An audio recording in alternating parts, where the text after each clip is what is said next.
tomorrow. So I will show you how to cook this opo in Philippines.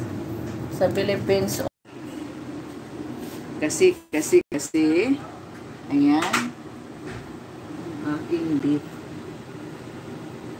Sana lumambot na siya. Ay, I forget pala nalagyan ng ano, ng paminta.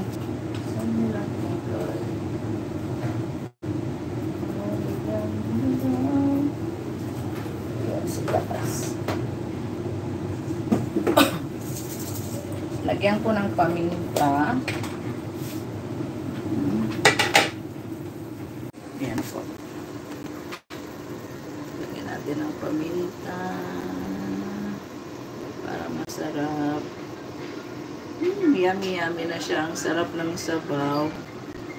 Ayan, mga kapatid. Yummy na yan. My life. Ayan po ang bulalo.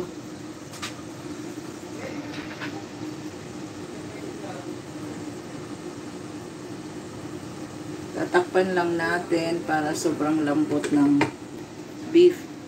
Gusto ko kasi yung ano, masyadong mahina yung ano, yung internet, kaya laging nawawala yung aking live.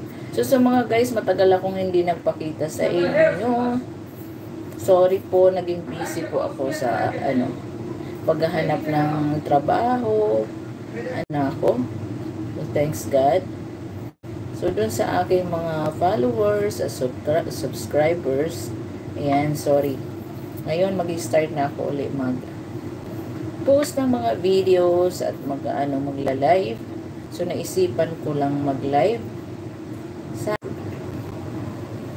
Ayan, may mga sumisilip sa akin dito.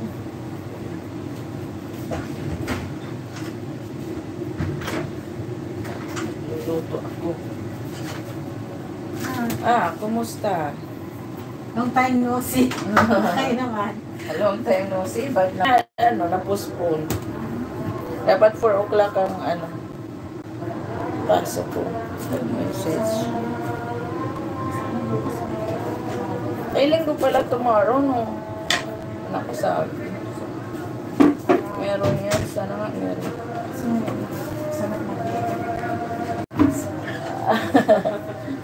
Alas 2 na ako nakauwi. Ako ba sa ano yan? Nilagang baboy. Magbaboy raw tayo. Eh, syempre, beef. Ay, kung ano. Uy, sa labas. Sa mga kaibigan ko. Hindi na ako kumakain. Madalas magluto doon sa, kay Ate Amy. Doon sa kila Ana. Doon ako nakikikain. Ilang mo lang usap sa Dubai. Ganun ako kumakain. Grabe. At umuwi ako ng Pinas. Ayan. Bukas, may pasok na naman. Anong oras? 4 p.m. daw. Dapat ngayon. Siguro yung nagpapa-event hindi na Tapos ba? Buti naman, nag-work na siya. Kaya, Kasi naka-expired na yung visa. sana nga. Ganun talaga. Bukas ko na lang tululutuin. Gusto ko ng upo na may sardinas. Bukas ko pa. Lagi yung nagre-record eh. Ayan, bukas. Ang internet. Ano po? Tawagan nga ako. Dadaan pa sana ako. Papaload yung dalawang anak. Hindi na ako dumaan kasi. Ayan po, mga kapatid. Ay, nagtsakati siya. Ano magawa?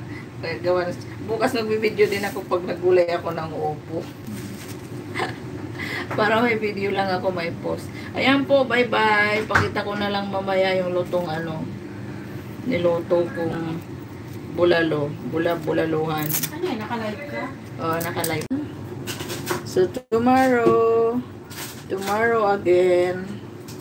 Bye, boss. Thank you for watching. Bye.